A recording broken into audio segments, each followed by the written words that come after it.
Good morning, everyone. Thank you all for taking the time to be here today. Whether you are a first-time home buyers and property buyers, or an investor, or simply looking an opportunity in real estate, I appreciate your presence and interest in this exciting journey. Before we proceed to our projects and topic, let me introduce myself first para po makilala ninyo kung sino ang kausap ninyong agent dito sa ating mga project. My name is Gary Garcia Tolinada. I'm from Bayambang, Pangasinan, and I'm a real estate agent here in Santa Lucia Land. And I will provide my personal phone number here. So we have Globe and D2, and nakakonect po siya sa WhatsApp and Viber. And meron din tayong email address po para sa mga nagsisend ng letter of intent. Diyan po nila sinesend. And we have different social media platform. Yan. Para mas marami tayong ma-reach. So meron tayong Instagram, YouTube channel. Nag-upload tayo ng mga content about real estate. We have TikTok and Facebook. And here po ang aking team, ang Team Ontalan. So we have Crescenta Ontalan, also known as Sir Papi. We have Ma'am Arlene Chi, our PSP. And the rest po, kami po ay mga PSA or Premier Sales Associate. And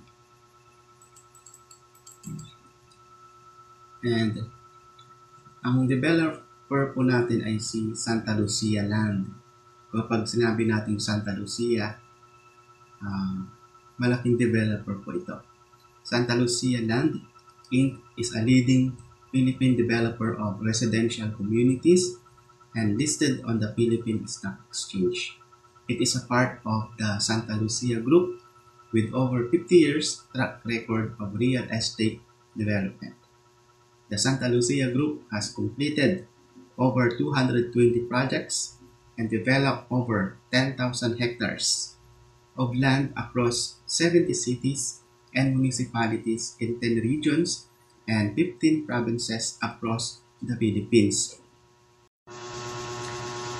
SLI portfolio consists of developments that includes residential, commercial, leisure, and retail assets. Mission and vision and values. Mission: to build homes for the family that will leave a legacy in our strategic land developments, growing communities, and expanding quality projects. And vision: to become the country's leading real estate company through our people, growth, and quality projects. Values: service, leadership, and integrity. So ito po yung mga project ni Santa Lucia across the Philippines. So napaka lawak po. Yan. So tayo ay nasa Pangasinan. So meron ditong Almeria Verde sa Dagupan City, Centro Verde sa Bayambang, Woodside Garden Village sa Urdaneta City, Vista Verde Royal sa Urdaneta, and Santa Monica Lake Residences sa Manawag, and Ciudad Verde sa Mangaldan. So, ang newly open site ni Santa Lucia sa Pangasinan ay ang Santa Monica Lake Residences. Ito yung first ever lake na may man-made lake subdivision sa province.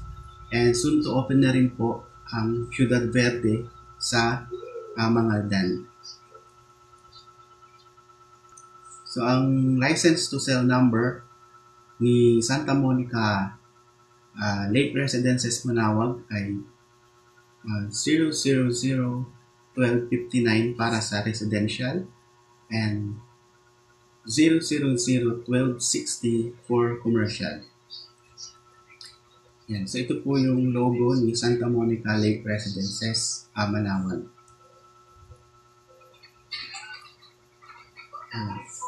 So kung papansinin po natin itong map ng Pangasinan,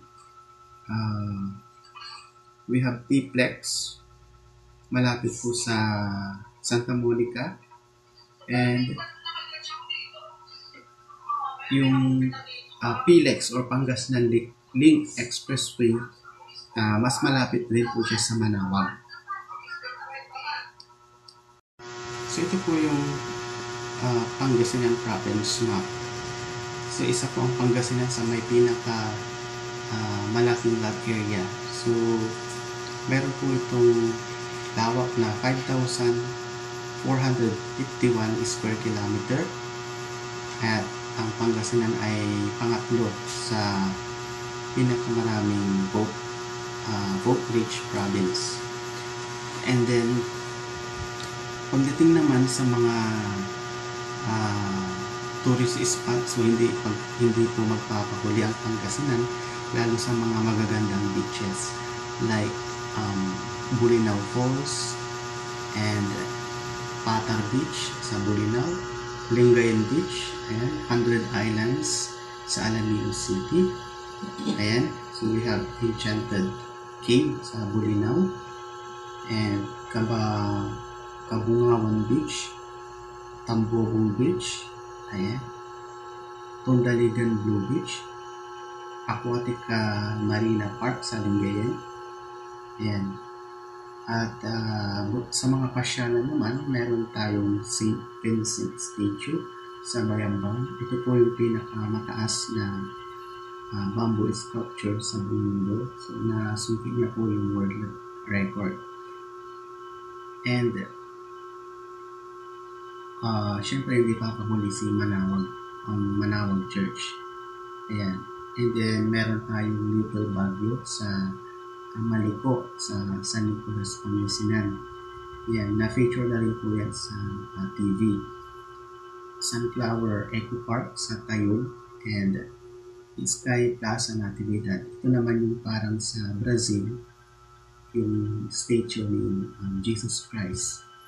And pagdating naman sa mga lalaking infrastructure, so meron tayong Pangasinan Link Expressway na ongoing na ginagawa, and Tarlac Pangasinan na Union Expressway, and San Roque Dam. Ito naman yung matatagpuan sa San Manuel, Pangasinan, at pinakamalaking dam sa buong Pilipinas, at pinakamalaki naman sa Southeast Asia, number 16. And Sual Power Plant. Ito po yung pinakamalaking fire coal power plant sa Sual, Pangasinan.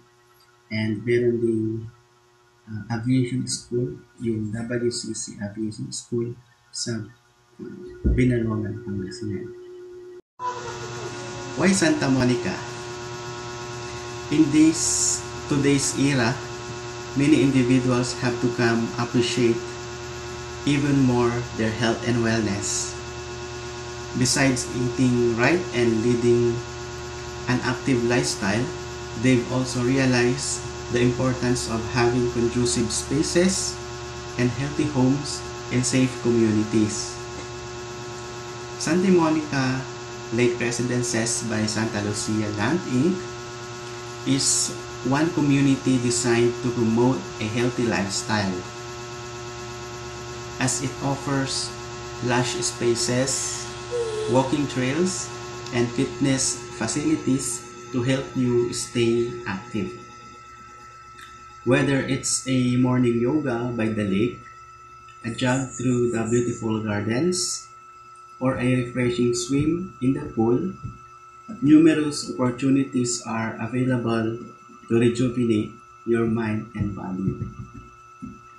Located in Manawag, Pangasinan, the so-called Pilgrim Center of Northern Philippines, this lakeside paradise will feature Spanish Mediterranean houses, which future residents can design based on their lifestyle and interests, as well as modern amenities that ensure more holistic experiences.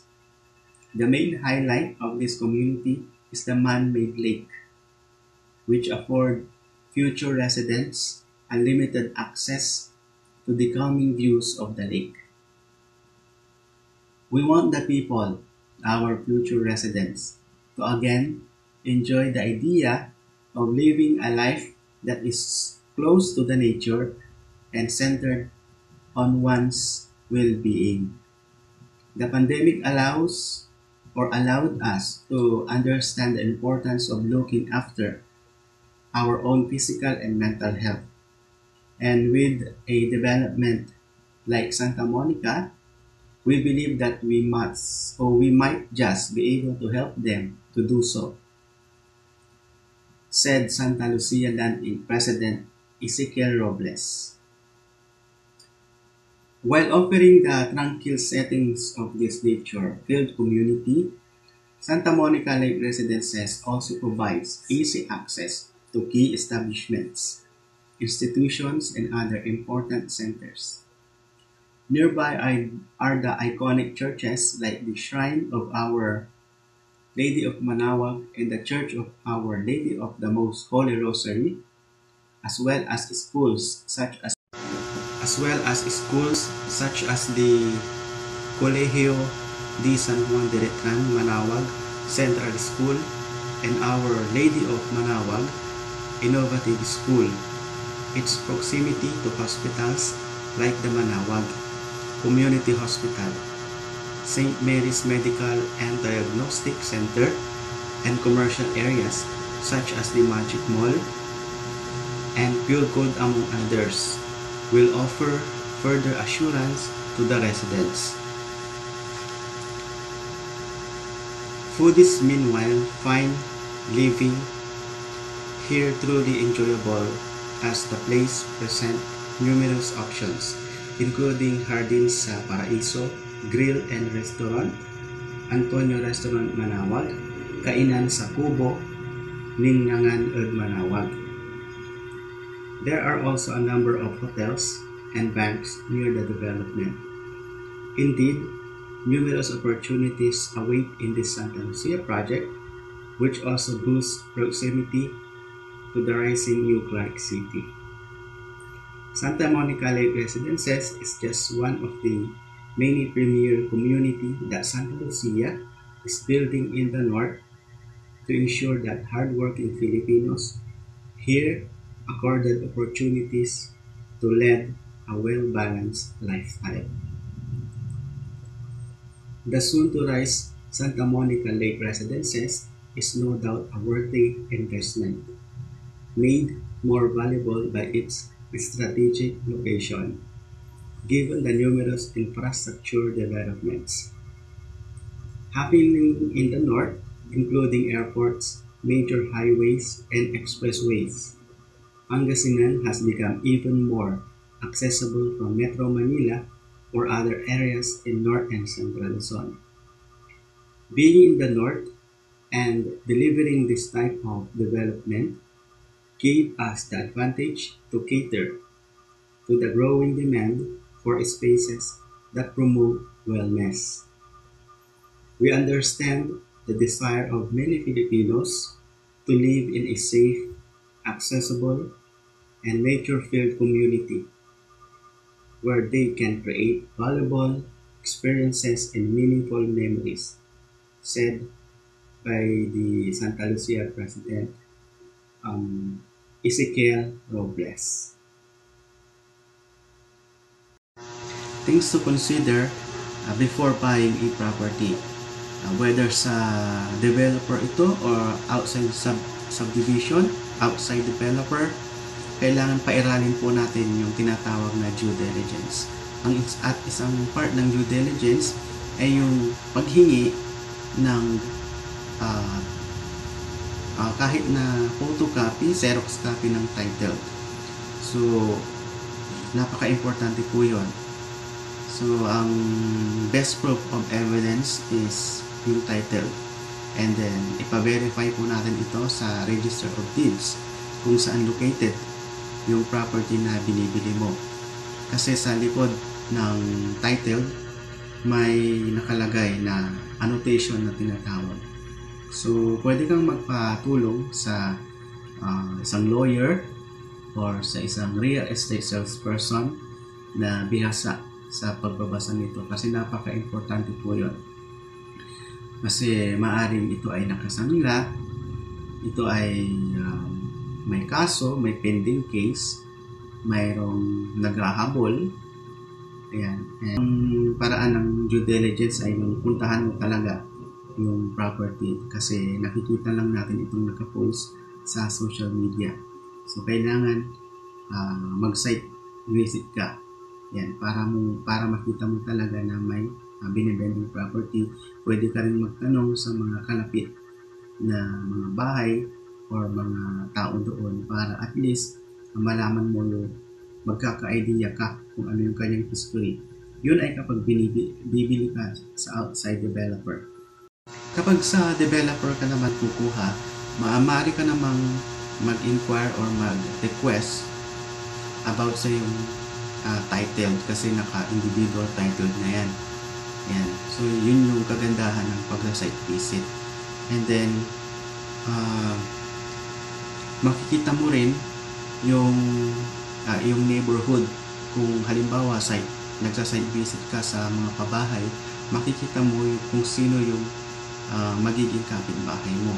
Ngayon, pag lot only naman, especially dito kay Santa Monica Lake Residences, meron kasi tayong tinatawag na Lakeview and Lakefront. Ayan.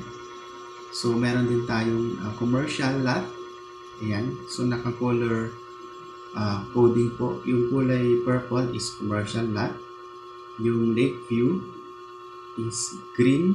Lakefront is yellow. And then, we have regular lots. Ayan. Yan yung importante, kagandahan ng pagsa-site visit. Nakikita mo talaga kung saan located yung choices mo, yung preferred mo. Ayan.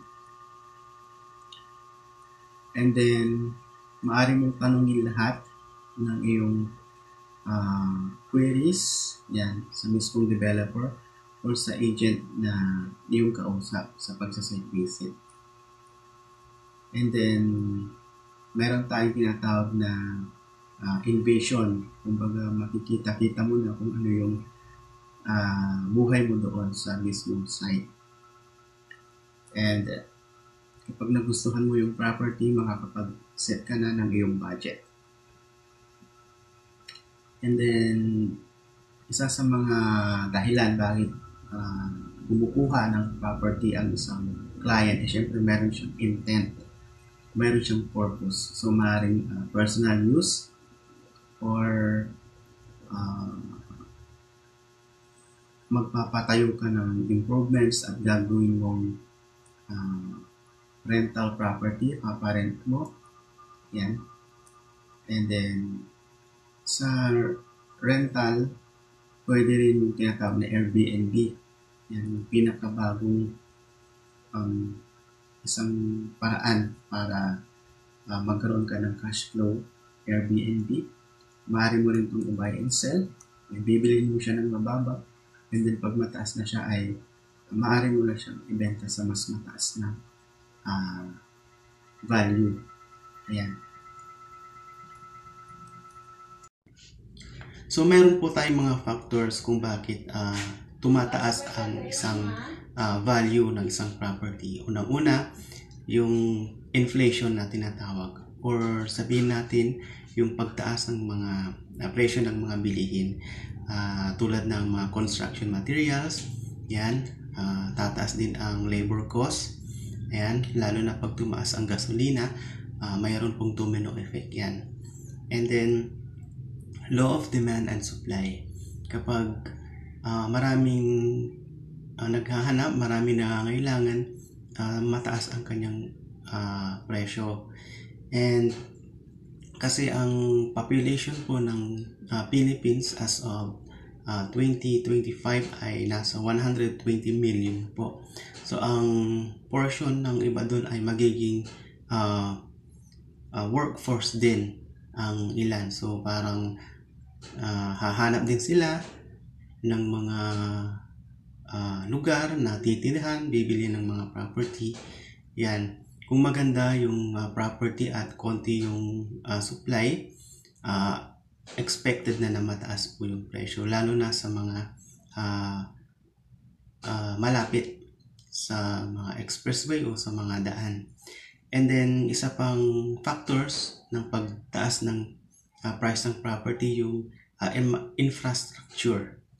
Marami na pong mga nakapilang mga malalaking projects kasi nga meron pong program ang government na build. Ito po yung isang dahilan nito ay para ma-decongest yung mga sasakyan at mga tao sa Maynila na parang ini-encourage na outside Metro Manila ay doon po ginagawa yung mga malalaking projects like yung sa Bulacan, doon na po ilalagay yung parang Ninoy Aquino International Airport kung hindi ako nagkakamali. And then yung mga malalaking expressway na ginagawa tulad dito sa North, meron yung T-Plex Extension and then yung Pangasinan Link Expressway dito sa Pangasinan. Yan. Kapag malapit ka sa mga yon ay possible po na may price increase din.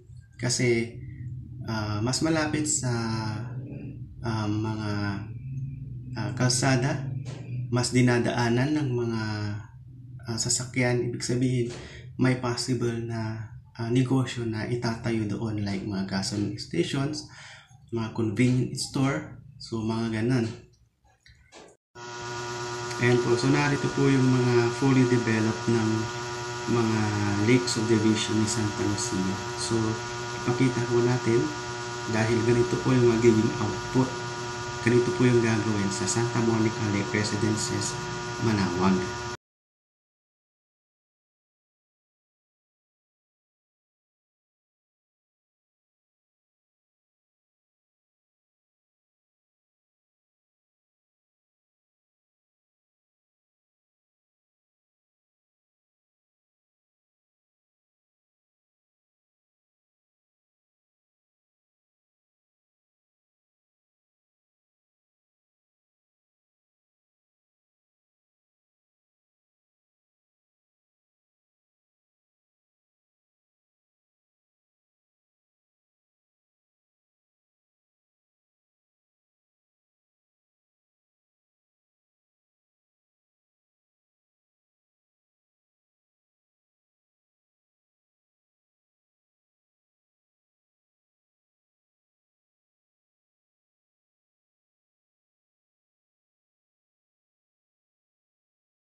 So ito po yung ongoing construction dito sa Santa Monica Lake Residences, Manawag.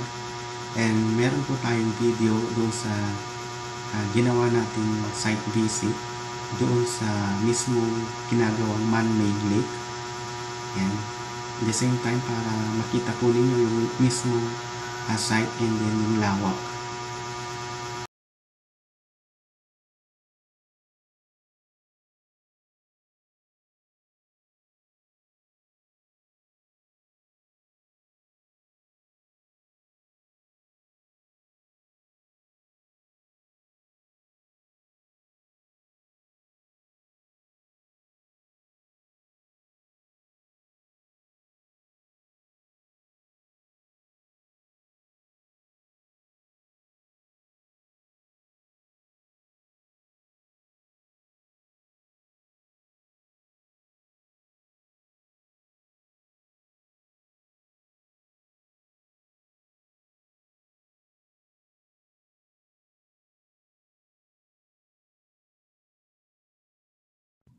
At narito po ang mga ibang kagandahan ng pag-i-invest sa real estate, kabilang po dito ang Santa Monica Lake Residences dito sa Manawag. Unang-una, pwede mo siyang ipamana, wealth preservation na tinatawag. Pangalawa, land is tangible asset. Ibig sabihin po, nahahawakan ang asset na ito. Sabi nga ni Chinkitan, kahit napasapugin mo ang lupa, ay nandyan pa rin ang lupa. Ganyan po kaganda. And then, halimbawa pag nag-abroad ka, iiwan mo ito. After 3 to 5 years, may possible na mag-a-appreciate ang kanyang value, lalo't maganda ang kanyang location. Ayan. Isa pa, yung tinatawag nating passive income. Kapag retire ka na sa iyong profession, halimbawa, at meron kang property na pinaparenta, tuloy-tuloy pa rin yung iyong may cash flow ka na tinatawag. Lalong-lalo na kung paupahan, kung ang isang door ay 5,000, kung meron kang 3 door, ibig sabihin po meron kang 15,000 na monthly income. Yun po yung kagandahan. At maganda po ngayon kasi meron tinatawag na Airbnb. Ayan, meron tayong pagkukunan kahit na tayo ay retire na sa iyong profession. And then, pwede mo itong irigalo sa iyong sarili, lalo't ikaw ay nagpapagod sa iyong trabaho. So, kailangan bigyan mo din ng iyong sarili ng pinakaregalo. Kung hindi man ito para sa iyo, maaaring sa iyong pamilya na pwede mo itong ibigay or ipamana rin. And then, pag nandito tayo sa Pilipinas, ang real estate ay isa itong most reliable investment dito sa Pilipinas. And time is precious, sabi nga nila. Time is precious commodity. So, ang pera, pwedeng kitain yan kapag pinagtrabahuan. Pero ang oras, yung pagkakataon na mag-invest sa mga ganito ay hindi na maibabalik. So, walang rewind sa real estate, sabi nga nila. Ayan. So, the moment na ikaw ay nag-stop na sa iyong work, continue pa rin ang pangangailangan ng pamilya. Lalo na kung wala kang continuous cash flow na inaasahan. So, na-explore na natin ang isa sa mga project ni Santa Lucia dito sa Pangasinan, which is yung Santa Monica Lake Residences.